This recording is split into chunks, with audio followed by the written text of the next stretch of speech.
സുഭാഷിതം digital ചാനലിലേക്ക് സ്വാഗതം.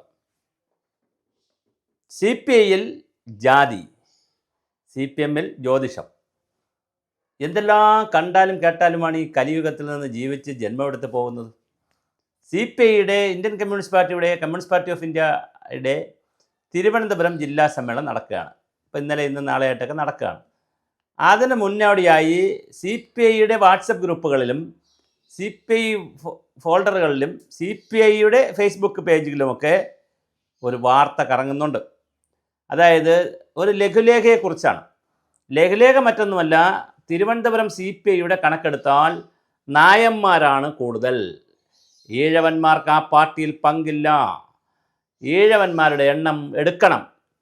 അപ്പോൾ നേതാക്കളുടെ എണ്ണം ഈഴവന്മാരുടേതിൽ കുറവും നായന്മാരുടേതാണ് കൂടുതലും. അപ്പോൾ നല്ല രസമുണ്ട്. ഇനിയിപ്പോൾ കമ്മ്യൂണിസ്റ്റ് പാർട്ടികളുടെ ആളെ എടുക്കുന്നതിൽ മുസ്ലിങ്ങളുടെയും ഈഴവരുടെയും ഹിന്ദുക്കളിലുള്ള വിവിധ വിഭാഗങ്ങളുടെയും ക്രിസ്ത്യാനികളുടെയും ഒരു കണക്കെടുത്തതിന് ശേഷം അതിനനുസരിച്ച് ആളെടുത്താൽ വളരെ നന്നായിരിക്കും. വേണമെങ്കിൽ പെരുന്നയിലോട്ട് ചോദിച്ചാൽ അവർ തിരുവനന്തപുരം ലിസ്റ്റിൽ തരും, അവരുടെ ഒരു ലിസ്റ്റ് തരും. വെള്ളാപ്പള്ളിയോട് ചോദിച്ചാൽ അദ്ദേഹം ഒരു ലിസ്റ്റ് തരും. നമ്മുടെ വിഷ്ണുപുരം ചന്ദ്രശേഖരനോട് ചോദിച്ചാൽ അവിടെ നിന്നൊരു ലിസ്റ്റ് കിട്ടും. നമുക്ക് ലീഗുകാരോടും അതുമായി ബന്ധപ്പെട്ട ആളുകളോട് ചോദിച്ചാൽ അവിടെ നിന്നൊരു ലിസ്റ്റ് കിട്ടും. അങ്ങനെ ഇവിടുത്തെ സമുദായ സംഘടനകളോട് ചോദിച്ചാൽ വളരെ പെട്ടെന്ന് അവർ തിരുവനന്തപുരം ജില്ലയിലെ നേതാക്കളുടെ പേര് തരും. നിങ്ങളിങ്ങനെ സമ്മേളനമൊക്കെ നടത്തി ആളുകളുടെ പാരമ്പര്യം നോക്കി, പ്രവർത്തന പാരമ്പര്യം നോക്കി, പഞ്ചായത്ത് കമ്മിറ്റിയിൽ നിന്ന്, മണ്ഡലം കമ്മിറ്റിയിൽ നിന്ന്, ജില്ലാ കമ്മിറ്റിയിൽ നിന്ന് ഇങ്ങനെ കൊണ്ടുകൊണ്ട് ഒരു കാര്യമില്ലെന്നേ. അല്ലെ 50% ഇങ്ങനെ മാറ്റി വയ്ക്കി, എന്തൊരു സുഖമാണ്. അപ്പോൾ അങ്ങനെ കമ്മ്യൂണിസ്റ്റ് പാർട്ടി വന്ന് അവിടെ ജാതിപരമായി എത്ര പേരുണ്ട് എന്നുള്ളൊരു അന്വേഷണത്തിൽ പോകും. നല്ലതാണ്. കാര്യം ജാതി എന്നൊരു യാഥാർത്ഥ്യത്തെ അംഗീകരിക്കുന്നത് പറയുന്നത്, മതം എന്നൊരു യാഥാർത്ഥ്യമാണ്. ഇവിടുത്തെ ഇന്ത്യയിൽ മതം ഒരു യാഥാർത്ഥ്യമാണ്, ജാതി ഒരു യാഥാർത്ഥ്യമാണ്.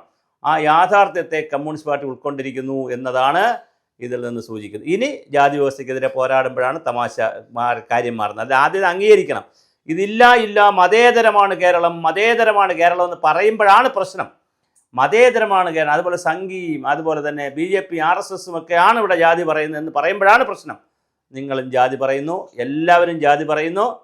കോൺഗ്രസ്സിലൊക്കെ ഇത് പ്രകടമാണ്. KPCCയിലൊക്കെ വരുമ്പോൾ കൃത്യമാണ്. അവർ പിന്നെ പണ്ട് യൂണിവേഴ്സിറ്റികളിൽ VC-മാരെ എടുക്കുമ്പോൾ കണ്ണൂർ യൂണിവേഴ്സിറ്റി ഇല്ല അന്ന്, കാലിക്കട്ട് യൂണിവേഴ്സിറ്റിയുടെ VC നിർബന്ധമായിട്ട് ആരായിരിക്കും? ഒരു മുസ്ലിം തന്നെ ആയിരിക്കും. കോട്ടയം യൂണിവേഴ്സിറ്റിയുടെ ഒരു ക്രിസ്ത്യാനി തന്നെ ആയിരിക്കും.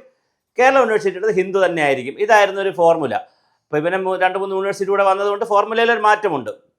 പിന്നെ ഇടതുപക്ഷം വരുമ്പോൾ മാത്രമാണ് ഒരു പാർട്ടിക്കാരെ കുത്തി നിറയ്ക്കും. അവർക്ക് പിന്നെ വേറെ അവിടെ കാര്യമൊന്നുമില്ല, പാർട്ടിക്കാരെ മതി. അങ്ങനെ നമ്മുടെ ഇന്ത്യൻ കമ്മ്യൂണിസ്റ്റ് പാർട്ടി, ബിനോയ് വിശ്വത്തിൻ്റെ കമ്മ്യൂണിസ്റ്റ് പാർട്ടി അങ്ങനെ പൊളിയായിരിക്കുന്നു. ഒരു വാർത്ത. അടുത്തൊരു വാർത്തയുണ്ട്. CPM-ൻ്റെ സംസ്ഥാന കമ്മിറ്റിയിൽ ജ്യോതിഷം. ഗോവിന്ദൻ മാഷ് നേരത്തെ ജോത്സ്യനെ കാണാൻ പോയി. എല്ലാവരും പോവും. മുഖ്യമന്ത്രി പോയിട്ടുണ്ട്, എല്ലാവരും പോവും. എല്ലാ നേതാക്കളും പണ്ടിവിടെ തിരുവനന്തപുരത്ത് CPM-ൻ്റെ ജില്ലാ സമ്മേളനത്തിന് വെച്ച് മഴ പെയ്യുമെന്ന് പറയുമ്പോൾ കാട്ടായക്കണ ശ്രീധർ എന്ന് പറഞ്ഞ ജില്ലാ സെക്രട്ടറി പഴവങ്ങാടിയിൽ പോയി തേങ്ങ അടിപ്പിച്ചു. അതുകൊണ്ട് മഴയും പെയ്തില്ല. തേങ്ങ അടിച്ചതുകൊണ്ടാണ് മഴ പെയ്യാത്തതെന്ന് എല്ലാവരും വിശ്വസിക്കുന്നു. ഇതൊക്കെ ഇവിടെ നടക്കുന്നേ, നമ്മുടെ നാട്ടിൽ ഇതൊക്കെ ഉണ്ടെന്നേ. ഇപ്പോൾ തമിഴ്നാട്ടിൽ മധുരയിൽ വെച്ച് പാർട്ടിയുടെ പോളിറ്റ് ബ്യൂറോ അംഗങ്ങളെല്ലാം കൂടെ ചേർന്ന് പാർട്ടിയുടെ അഖിലേന്ത്യാ കോൺഗ്രസ് നടന്നപ്പോൾ, നാഷണൽ കോൺഗ്രസ് നടന്നപ്പോൾ പിണറായി വിജയുടെ ഭാര്യയും മകളും അവിടെ ഒരു അമ്പലത്തിൽ പോയി തൊഴുതില്ലേ? പൂജയ്ക്ക് കൊടുക്കുന്നില്ലേ? കൊടിയേരി ബാലകൃഷ്ണൻ്റെ ഭാര്യ പോയി തൊഴുന്നില്ലേ? ഓരോരുത്തരുടെ ഭാര്യമാരും മക്കൾമാരും ഒക്കെ ആവശ്യം പോലെ അമ്പലത്തിൽ പോയി തൊഴുന്നുണ്ട്. ആവശ്യമുള്ള പൂജയ്ക്ക് കൊടുക്കും. ശത്രുസംഹാര പൂജ ഭർത്താവിൻ്റെ പേരിലും കൊടുക്കും. അപ്പോൾ അങ്ങനെ നമ്മുടെ നാട്ടിൽ ജ്യോതിഷവും പ്രശ്നം വെപ്പും ശത്രുസംഹാര പൂജയും എല്ലാം. വാസവനിത 3000 പേരുടെ അയ്യപ്പ സംഗമം നടത്താൻ പോകുന്നു. പൊളിയല്ലേ നമ്മൾ? അങ്ങനെ നമ്മൾ പൊളിച്ച് കയറി പോകുന്നു. കമ്മ്യൂണിസ്റ്റ് പാർട്ടി അങ്ങനെ വന്ന് ഒരു നല്ല ഒരു പാർട്ടികളായി മാറിക്കൊണ്ടിരിക്കുന്നു. നിങ്ങൾക്കിനി ലാൽ സലാം വേണ്ട, നമുക്കിനി വന്ദേ മാതരം പറയാം, നമുക്ക് നമസ്കാരം പറയാം, പരസ്പരം ഷേക്ക് ഹാൻഡ് കൊടുക്കേണ്ട തൊഴാം. അങ്ങനെ നിങ്ങൾ ഭാരതത്തിലേക്ക് കടന്നിരിക്കുന്നു. നിങ്ങൾ ജാതിയുടെയും മതത്തിൻ്റെയും ചിന്തകളിലേക്ക് വന്നിരിക്കുന്നു. നിങ്ങൾ ഇപ്പോഴാണ് ശരിക്കും ഇന്ത്യൻ കമ്മ്യൂണിസ്റ്റ് പാർട്ടിയും കമ്മ്യൂണിസ്റ്റ് പാർട്ടി ഓഫ് ഇന്ത്യ മാർക്സിസ്റ്റുമായത്.